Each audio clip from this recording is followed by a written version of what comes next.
Hi,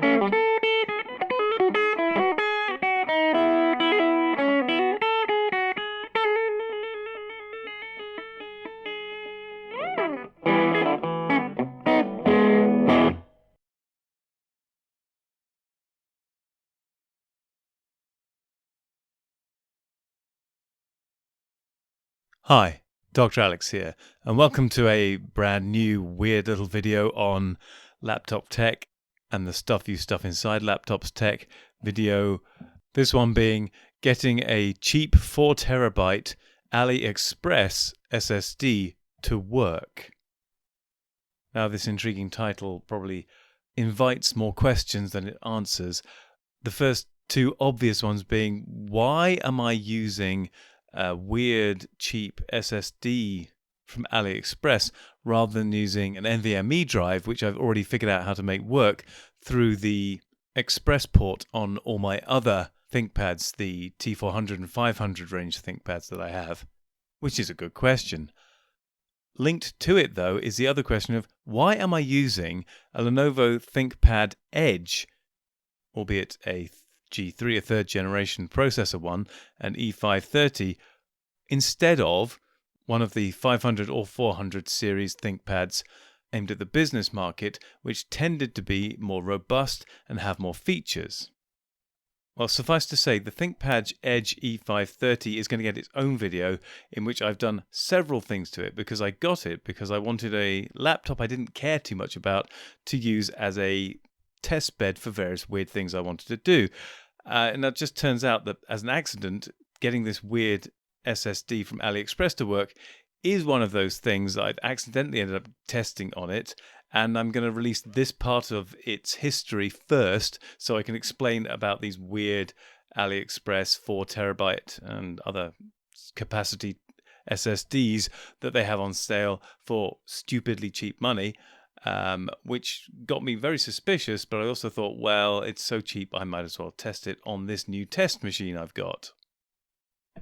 Suffice to say, I've made many alterations, or at least quite a few alterations to the E530, and that will get its own video shortly. But this one alteration, the installation of this weird SSD, is what we're going to focus on today. And to complete what I was saying about the NVMe drive, these cheaper home user focused ThinkPad Edges did not have Express card slots, and so there was no way I was going to be able to get an NVMe drive in it, although I did try various different ways to try and get NVMe drives to interface with it, but failed utterly. At which point I thought, okay, I'm done here. I might as well just buy a standard SSD and stuff it into the SATA slot, which was at this point lying empty because it was actually running off the mSATA slot with a standard mSATA SSD in there. And it still has that there now. And it's lucky I did it that way because it enabled me to do what I've done today with this weird AliExpress SSD. One final thing. The Edge 530 was a tempting test bed because it only cost me 30 quid off eBay, including the postage. And this is, of course, how they sold it to me, because it was on there for £30 plus £10 postage. But with make an offer, I made an offer of £20 and they accepted it. So I had to pay £30 to buy this laptop. So I've already quickly talked about how I tried to get an NVMe to work with it, but that wasn't going to happen. Oh, if anyone does manage to get an NVMe drive to work with an Edge 530, then please let me know in the comments, because I'd love to know how you managed to do it. But what I've discovered might prevent you even bothering to try and do that, as you'll find out shortly. So as I say, having failed to get an NVMe drive to interface with the E530, off I went looking for cheap, standard mSATA, actually initially SSDs, to put into it. And then I figured, well, it actually has an empty SATA bay in it, because I chucked out the old-fashioned mechanical drive it did have as I was trying to do other things with it, and it was just running with mSATA and an empty SATA base. So then I looked also for cheap SATA SSDs, and while doing that on AliExpress, these weirdly cheap and quite high capacity SSDs popped up in my search, where initially I was looking for 2TB. The 2TB SSD was about £20.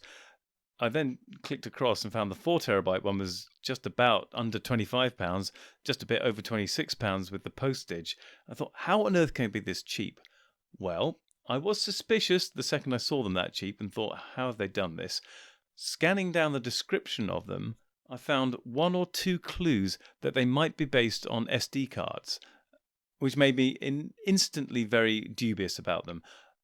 I've tried to use SD cards in the past as hard drives, and it always fails, at least under Linux, because they cannot deal with the higher security file systems that Linux likes to use, ext4 or even NTFS, which is actually a Microsoft one, but they SD cards cannot cope with being formatted to those formats and cannot run as hard drives effectively, at least under Linux. It might work under Windows with the more loose, floppy, crappy MS-DOS based file systems that they still use to this day.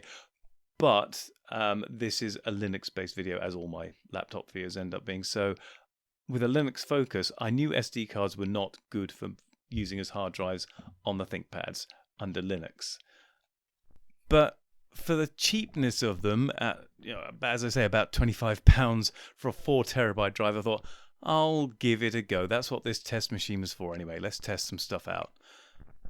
So the first thing I tried to do was clone the 2 terabyte drive that's actually on my T420 straight onto the weird new SSD, which arrived very quickly from AliExpress. As I say, it must have arrived in about 3 days maximum from ordering it. And that wasn't with the expedited shipping. That was normal shipping. So well done, AliExpress, once more.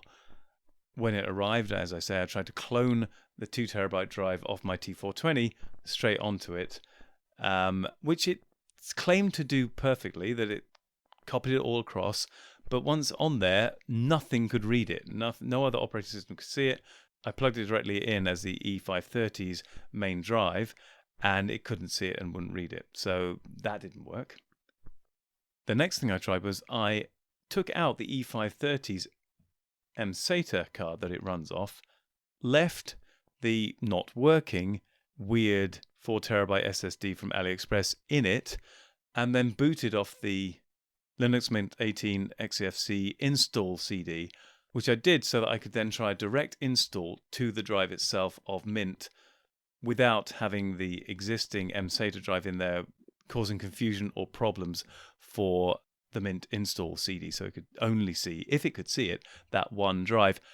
Turns out it could see the 4 terabyte drive in all its glory, even though I'd cloned a 2 terabyte drive onto it, which should have kind of left it with a 2 terabyte chunk on it. It just decided to see the whole 4 terabyte drive.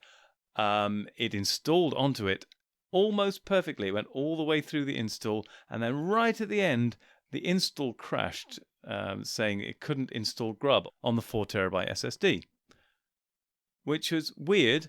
And after I got rid of the errors, I looked on the home directory that it had created, and all the files were there for Mint on this 4 terabyte drive that apparently it couldn't write Grub to.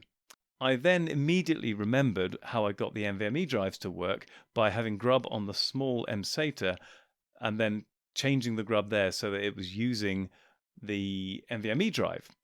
I put the mSATA back into the E530, booted off that, used Grub Customizer, and lo and behold, it could see. In fact, before I did that, I booted up and I could see the install on the 4 terabyte weird AliExpress drive was actually there. If you turned on the list of installed operating systems in the Grub install, you could see it. So I actually booted into it using the selection from the boot list on Grub, and it went in fine, at which point I thought, my God, it's working.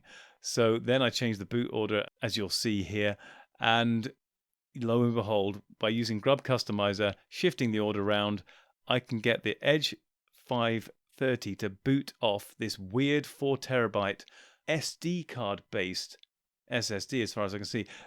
Two things. One, there's an image on the advert with an SD card actually shown on it, which made me suspicious about its setup. And it talked a lot about NAND memory in the description. So yeah, I'm pretty sure it's running off SD cards.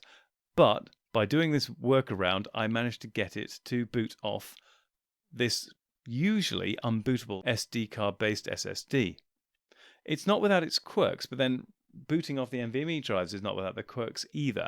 But I'll now show you what it's like booting to the Edge E530 into its mSATA card first. So you can see this kind of speed it goes in with and the lack of weirdness when it goes in that way. And then I'll show you it going into what's now its standard 4 terabyte AliExpress weirdness SSD.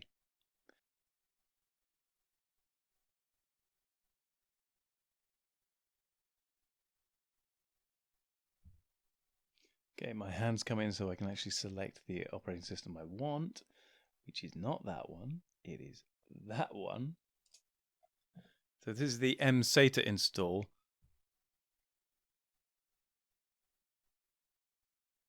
And it's quite leisurely on the install, but it has no errors. Let's put it that way.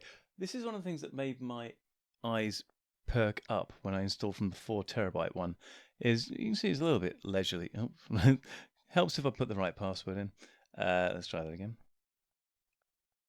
See, talking and typing, I'm not good at. So it's fairly brisk as it goes in, running off the mSATA drive, and it's not doing anything particularly weird. Let's put it that way. Now let's get it to boot into the new 4TB one. By the way, you can see it. Boink. There it is, 4TB volume. And you can see the file system. But I'm pretty sure that if I try to go into any directory, let me try and go in the home directory. Oh, it works. Oh, that's unusual. Okay, apparently everything can be seen now. So before I couldn't go into the file system, but now apparently I can even browse the file system of the weird 4TB AliExpress drive, even when installed on the mSATA drive, which is great. But now I'm going to install into the weird AliExpress 4TB drive. So I'm going to reboot it. Let's get my hands in shot as I attempt to turn this thing on and send it into the weird 4TB AliExpress SSD as its install medium.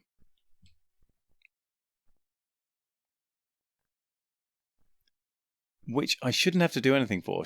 Its default is exactly that. So I can just leave it to go straight through.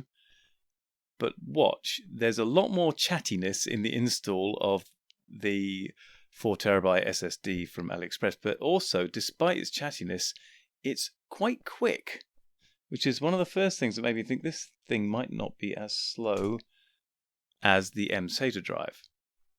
And then, again, pretty quickly, bang, into the OS. Done. So this is a fast, it seems, 4TB. Now, just in case this apparent increased speed with this weird SSD from AliExpress was just my optimistic brain causing illusions of grandeur for this SSD, I then tested it. And I've got the results already printed out. I tested it against several things, and I'll flash the results up on the screen. You don't want to watch me just running disks under Ubuntu doing its benchmarking, but I can just give you the results.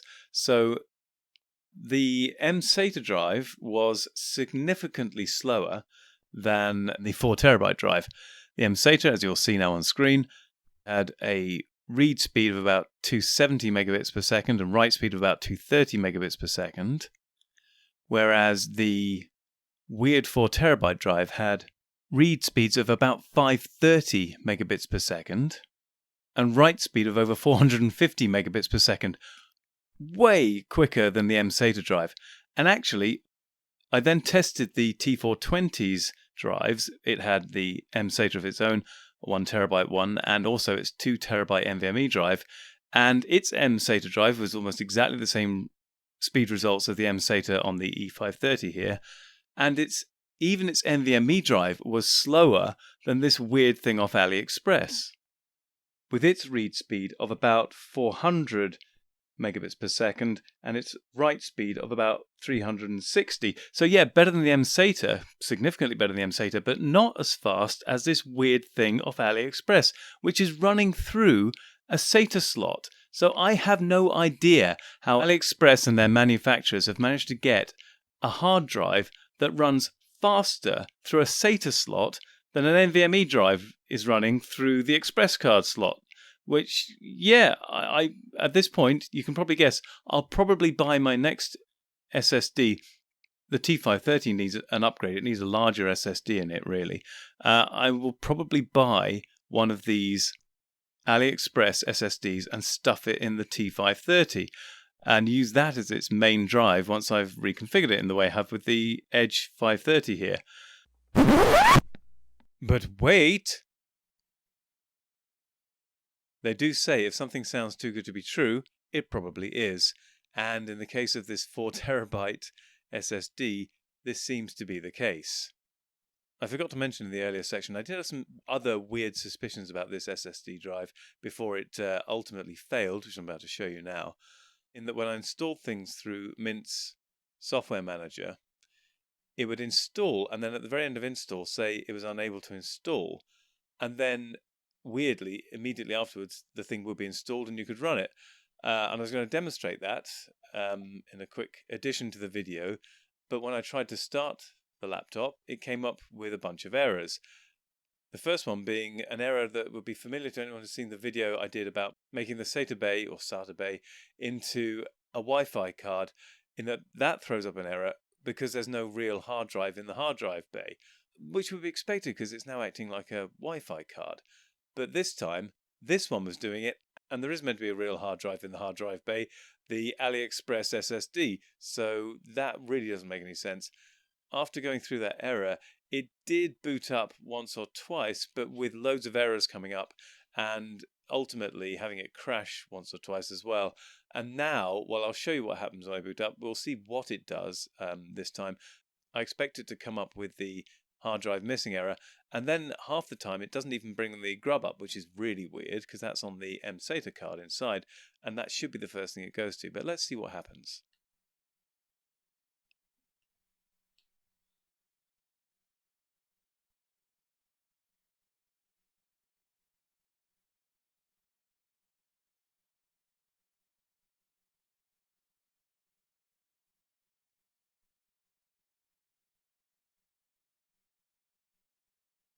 Okay, it's come up with the splash menu, which is good.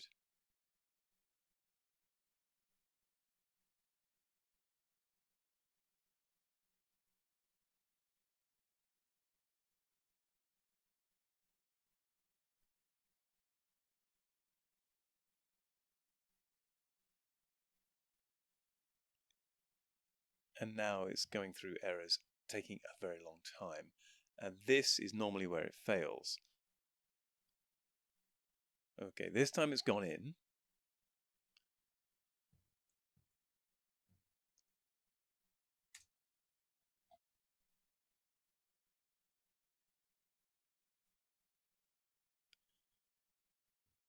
For some reason, it's now working. Like I say, sometimes it works, sometimes it doesn't. Okay, it's seeing the home drive.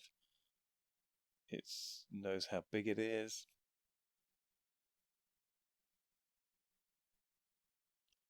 Let's see if the Dropbox is working. Okay.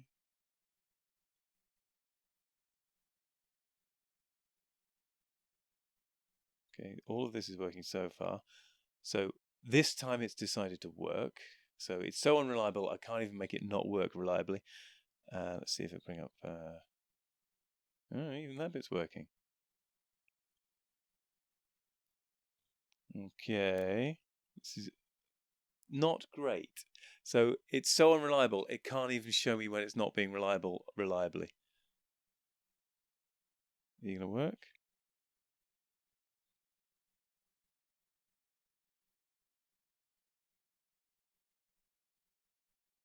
Right, this is more like it.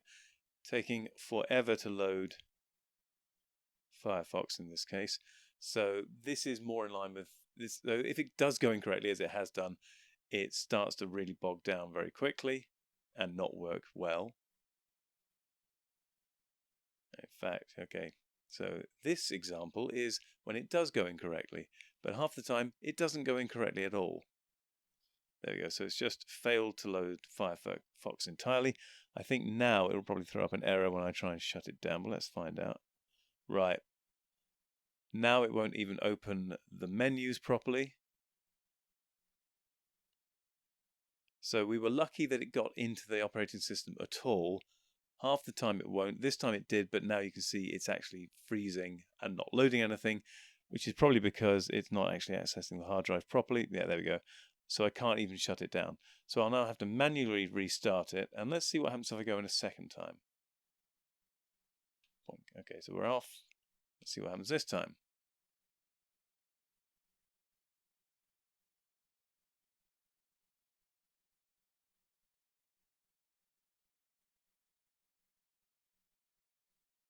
Very slow.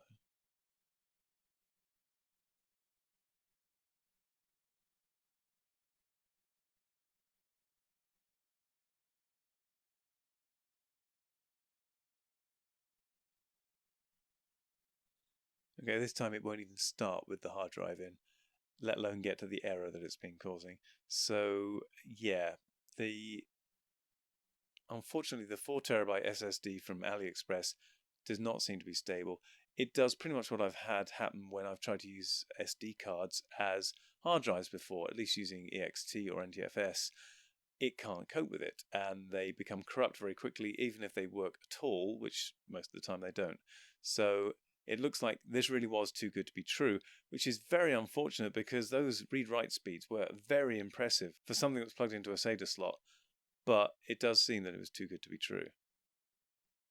So in short, I will not be putting one of these mega cheap 4 terabyte SSDs into the T530 as its new expanded hard drive. I'll have to go and buy a more expensive proper SATA drive to shove in it, or I could use an NVMe drive if I can afford to splash out on that, and use that in its express card slot. But that's the end of this video now. Thank you all for watching. I hope this was in some way useful, informative, and has prevented you from buying any temptingly cheap massive SSDs off AliExpress that ultimately do not work, at least not under a Linux system. Maybe they would work under Windows using a simple FAT file system, maybe, but I haven't tested that, so I wouldn't even trust it for that necessarily. Until the next video, whatever that may be, thank you all for watching, and until then, take care.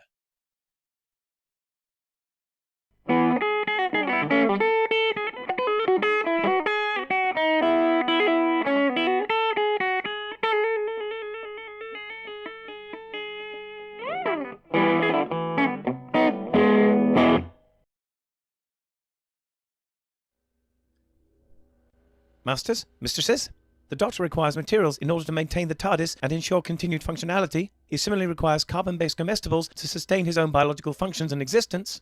Master would never say this, but he requires aid beyond that supplied by this unit in order to acquire these.